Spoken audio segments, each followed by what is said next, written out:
ഉണ്ടാക്കാൻ പോകുന്നത് കോളിഫ്ലവർ ആണ് കേട്ടോ. ഇത് കിട്ടിക്കഴിഞ്ഞാൽ പിന്നെ എപ്പോഴും ഫ്രൈ ചെയ്യുന്നതാണ്. ഹലോ,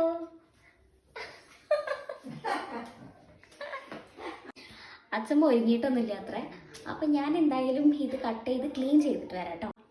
നല്ല ഉപ്പും മഞ്ഞളൊക്കെ ഇട്ട് തിളപ്പിച്ച് വൃത്തിയാക്കി കഴുകി ഡ്രെയിൻ ചെയ്ത് വെച്ചിട്ടുണ്ട് കേട്ടോ. ഇനി നമുക്ക് മസാല ഉണ്ടാക്കിയാലോ. ഞാൻ മസാലയൊക്കെ പാകത്തിന് എടുത്ത് വെച്ചിട്ടുണ്ട്. മുളക് പൊടി, മഞ്ഞൾപ്പൊടി, ഉപ്പ്, ഗരം മസാല, വലിയ ജീരകം ചതച്ചത്, വെളുത്തുള്ളി, അതിൻ്റെ കൂടെ കുറച്ച് മൈദപ്പൊടിയും കോൺഫ്ലവറും ഇടുന്നുണ്ട്. വേണമെങ്കിൽ അരിപ്പൊടി ഇടാം. എല്ലാം കൂടെ ഇട്ടോ, നല്ല ടേസ്റ്റ് വരട്ടെ. അങ്ങനെ മാവ് റെഡിയായി. ഇനി കോളിഫ്ലവർ എല്ലാം ഇതിലും ചേർത്ത് നല്ലോണം മിക്സ് ചെയ്യുക. പിന്നെ എനിക്ക് തീരെ ക്ഷമയില്ലായിരുന്നു. അപ്പോൾ ഞാൻ വേഗം ചട്ടി എടുത്ത് എണ്ണയൊക്കെ ഒഴിച്ച് സെറ്റാക്കിയിട്ടുണ്ട്. ഇപ്പം എനിക്ക് ഇങ്ങനത്തെ ഈ ഇരുമ്പിൻ്റെ സാധനങ്ങളിൽ കുക്ക് ചെയ്യാൻ കേട്ടോ കൂടുതൽ ഇഷ്ടം.